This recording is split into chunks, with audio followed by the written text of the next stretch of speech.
How food was preserved without refrigeration in the Middle Ages. The dough-electric dilemma, how the Middle Ages preserved foods. Have you ever given thought to how individuals managed to keep their food from spoiling prior to the advent of electricity? Back in medieval times, they couldn't simply put leftovers in the refrigerator or order food delivery when their food supplies ran low. They were compelled to be inventive, and indeed they were remarkably so. Some of their techniques were ingenious, while others were peculiar and a few were genuinely comical. This ingenuity was particularly conspicuous in medieval kitchens. These bustling and untamed spaces bore little resemblance to our impeccably clean kitchens of today. Instead of refrigerators, they featured meats hanging down, herbs suspended everywhere, and a quantity of salt that would rival a pretzel factory. The kitchen served as the central hub of any medieval dwelling, consistently smoky, warm, and filled with intriguing aromas. These kitchens served as storage for essential items, preserved meats, dehydrated vegetables, and substantial quantities of bread. The amusing aspect is that they lacked all of our contemporary necessities. Try to picture elucidating the concept of ketchup to a medieval chef. Salt, the precious crystal of preservation and wealth. They had to commence food storage as soon as spring arrived, as winter was exceptionally harsh. And believe me, ordering pizza during challenging times was not an option. Speaking of preserving provisions, it all commenced with salt. It's almost unbelievable. But salt held such value that Roman soldiers were compensated with it. This is the origin of the word salary. Quite astonishing, isn't it? And during the medieval era, astute merchants in Venice amassed considerable wealth merely by monopolizing the salt trade. These individuals were akin to the medieval counterparts of tech billionaires. Subsequently, the meat would shrink and wrinkle, resembling a raisin left in the sun, but this was precisely the desired outcome. Salt essentially transformed the food into a medieval iteration of beef jerky, a recipe originating from a 13th century kitchen instructed to salt the meat until it appeared as if it were blanketed in snow, which frankly sounds like my cooking whenever I inadvertently overturn the salt container. The most remarkable aspect is that they devised methods to salt virtually everything. Fish was packed into barrels with layers of salt, somewhat like a decidedly unappetizing lasagna. Pork was transformed into ham and bacon.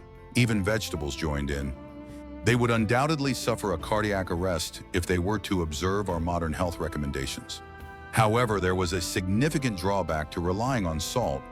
It was incredibly expensive. A pound of salt could cost a common worker's wages for an entire week.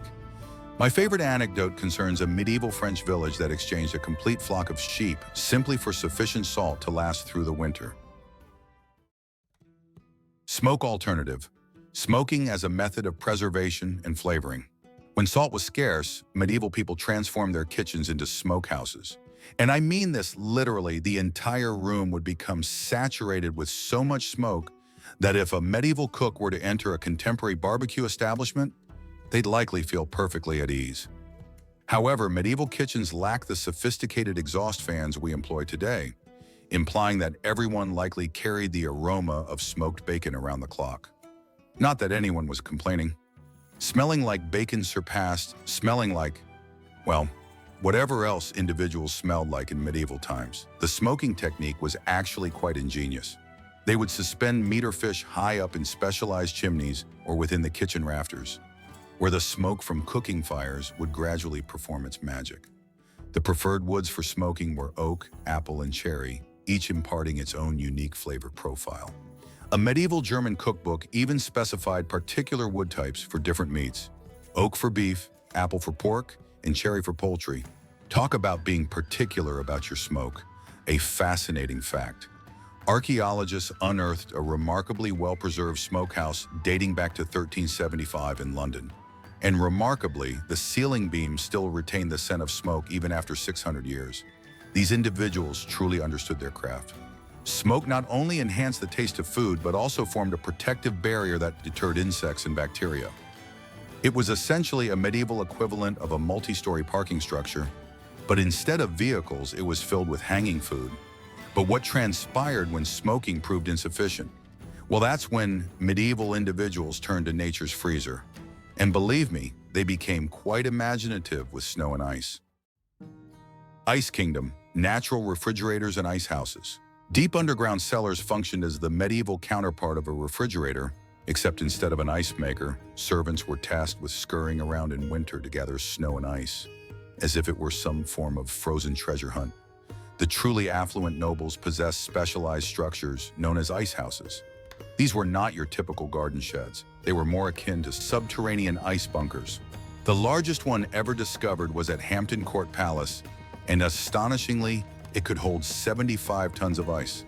That's sufficient to prepare slushies for an entire medieval army. Ice houses were constructed somewhat like inverted ice cream cones, dug deep into the earth with exceptionally thick walls. Some wealthy individuals even employed ice masters, whose sole responsibility was to prevent the ice from melting. Talk about a cool job title. Here's an incredible detail. Medieval ice houses were so effective that some of them maintained ice frozen for up to 2 years. The secret lay in packing sawdust between layers of ice, which functioned as a medieval version of insulation. And you thought your cooler at the beach was impressive? But what if you lacked the affluence to possess your own personal ice fortress? Well, that's where caves and stone cellars became invaluable. Natural caves maintained a reasonably constant temperature of 50 to 55 degrees Fahrenheit year-round, ideal for keeping food fresh. Medieval people would store their cheese, eggs, and vegetables in these cool locations. And yes, occasionally they would include warnings like, "Don't eat the yellow snow." Even back then, some jokes never age. However, winter doesn't persist indefinitely unless you reside in medieval Iceland, and ultimately, all that lovely ice would melt away. That's when medieval individuals had to resort to their backup strategy, drying everything in sight, and when I say everything, I mean everything. Medieval people transformed food drying into a refined art. They dried absolutely everything that couldn't escape fast enough. The art of drying, turning food into long-lasting supplies. They also dried fish, first pounding it flat until it was practically paper thin. These dried fish were so rigid that you could likely utilize them as roof tiles in an emergency. In fact, there's a tale about Norwegian sailors using dried fish as plates. Talk about minimizing your dishwashing. The most advantageous aspect of dried food was its remarkable lightweight nature. What's for dinner tonight, Captain? Dried beef. And tomorrow, still dried beef. Next week? Take a wild guess. However, sometimes merely drying food was insufficient, particularly in regions where the climate was overly humid or rainy. That's when medieval individuals turned to their secret weapon, vinegar. The medieval world was utterly enamored with vinegar and fermentation. The vinegar charmed fermentation as the right spoilage for health. You couldn't enter a medieval kitchen without encountering barrels of fermenting vegetables. They pickled everything, and I mean everything. Cabbage became sauerkraut, cucumbers transformed into pickles, and they even fermented fish. One recipe from a medieval German cookbook simply states, "Put it in vinegar until it ceases to smell like fish and begins to smell like regret." Some historians posit that medieval Europeans picked more food per capita than any other civilization in history. The science underpinning fermentation is quite fascinating. You know how your mother advises you not to let food spoil? Well, medieval people intentionally allowed food to spoil in precisely the correct manner. They discovered that particular types of beneficial bacteria could combat the harmful bacteria that induce illness. A single barrel of sauerkraut could sustain a family throughout winter and furnish them with sufficient vitamin C to ward off scurvy. That's correct. Medieval people were combating pirate diseases before pirates were even fashionable. Tests conducted on surviving medieval recipes demonstrated that their fermented foods possessed more beneficial bacteria than the majority of modern probiotic supplements. Certain monasteries had entire rooms devoted to fermentation. The monks meticulously documented their pickling experiments, which is how we know that one monastery in France pickled over 15,000 eggs in a single year. Can you envision being the unfortunate monk assigned to that task? "Brother John, what is your sacred duty?" "Oh, I pickle eggs, thousands of them. My hands perpetually reek of vinegar, and I haven't tasted anything else in 3 years." The monks even composed poems about pickling. One extends for 50 verses concerning the proper method for fermenting turnips. However, the true pickling champions were the Vikings. These individuals elevated fermentation to an entirely new level. They created something termed lutefisk, fermented fish submerged in lye until it attained a jelly-like consistency. Yes, you read that correctly. They deliberately transformed perfectly good fish into fish jelly. Even more remarkably, they considered it a delicacy. There's an ancient Norse proverb that translates to, "A brave man fears many things, but only a fool fears not the lutefisk." Archaeological excavations have unearthed Viking fermentation barrels that still contain traces of fish after 1,000 years, though thankfully, no one has attempted to taste them. The most advantageous aspect of fermented foods is that they actually improve with age, unlike that sandwich you forgot in your backpack. Certain medieval noble families possessed barrels of pickled vegetables that they bequeathed through generations as family heirlooms. One barrel of pickled cabbage discovered in an English castle had been continuously maintained for over 40 years. They also employed fermentation for medicinal purposes. Headache? Try some fermented cabbage juice. Upset stomach? Here's some pickled radish. Medieval physicians prescribed fermented foods for ailments ranging from the common cold to fractured bones. I suppose when your primary resource is a barrel of pickles, everything appears to be a pickling problem. One medieval hospital consumed over 50 gallons of fermented vegetable juice each month, though whether this actually benefited the patients or merely provided them with another grievance remains debatable. However, if you desire to preserve something truly exceptional, something that needed to endure for years, there existed an even sweeter alternative: honey. Golden nectar. Honey is an eternal preservative and status symbol. And the most remarkable attribute of honey is that it never spoils, ever. Scientists once discovered 3,000-year-old honey in Egyptian tombs that was still perfectly edible, though perhaps refrained from raiding ancient tombs for a midnight snack. Medieval people recognized honey's extraordinary property and utilized it for practically everything. They would pour it over fruits, meats, and even entire birds to preserve them. One recipe from a medieval cookbook suggests preserving a whole peacock in honey because apparently regular chicken wasn't sufficiently extravagant. Medieval beekeepers were akin to rock stars. They enjoyed special legal protections and could even trespass if they were pursuing their bees.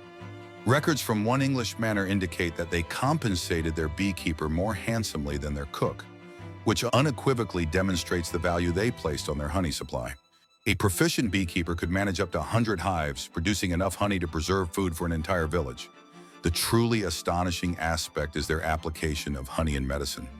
Nasty cut, apply some honey. Insomnia, honey and warm milk. Severe case of bubonic plague. Well, honey probably wouldn't be effective for that, but they attempted it nonetheless. Medieval doctors authored entire volumes on honey-based remedies. One renowned physician prescribed honey water for everything from toothaches to broken hearts, although I suspect patients with broken hearts would have preferred chocolate. Here's a remarkable fact. Some medieval castles featured specialized honey rooms. These were warm, dry spaces where they stored their honey-preserved foods. The walls would become sticky from honey drips, and apparently insects would adhere to them like medieval flypaper. Some nobles even maintained special collections of honey-preserved fruits, somewhat like medieval Pokemon cards. Gotta preserve them all. The most amusing aspect was their method of testing if honey was sufficiently pure for preservation. They would drop a chicken feather into it. If the feather sank too rapidly, the honey was deemed too watery. One medieval text cautions, if your honey cannot hold a feather, it cannot hold your dinner. They also believed that the finest preserving honey originated from bees that had visited holy sites because, naturally, religious bees produce superior honey. But what if you desired to preserve something and simultaneously enhance its enjoyment? Well, that's where alcohol entered the picture, because nothing conveys food preservation quite like submerging your fruits in wine. Intoxicating preservation, alcohol as a tool and a pleasure. Medieval people discovered that alcohol wasn't merely for becoming tipsy at banquets. It was actually an exceptional food preservative. Fruits, vegetables, and even eggs could remain edible for months when immersed in wine or beer. One medieval French castle consumed over 100,000 liters of wine annually, and only half of it was for consumption.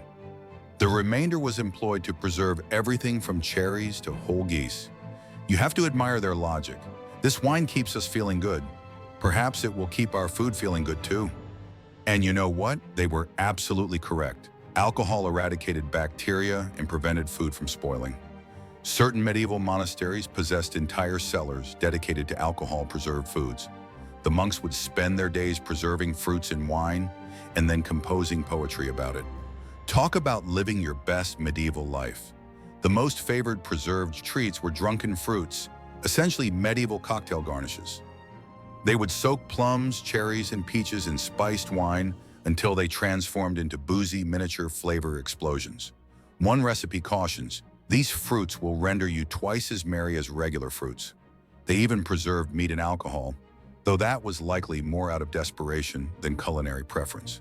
Nothing screams, we're running out of options, quite like a chicken floating in a barrel of beer. Here's a peculiar one.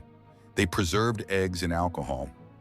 They would crack them into barrels of wine or beer, where they would essentially pickle. Medieval taverns actually served these boozy eggs as bar snacks because apparently ordinary pickled eggs weren't sufficiently intriguing. There's a story about a merchant who attempted to consume 3 wine-preserved eggs on a wager and ended up singing tavern songs in Latin. And he wasn't even versed in Latin. The truly sophisticated individuals became inventive with their alcohol preservation. They would layer fruits with diverse types of wine to create attractive patterns within the storage jars. Records from a royal kitchen revealed that they spent more on preservation wine than on meat. Though knowing medieval royalty, they likely consumed half the preservation supply regardless. But the absolute pinnacle, they discerned that stronger alcohol functioned more effectively for preservation. This prompted some, shall we say, enthusiastic research into distillation. From salt to wine, an appreciation of the medieval inventors of preservation. No, my lord, I'm not crafting extra strong wine for amusement. It's for preserving these, very important royal pairs.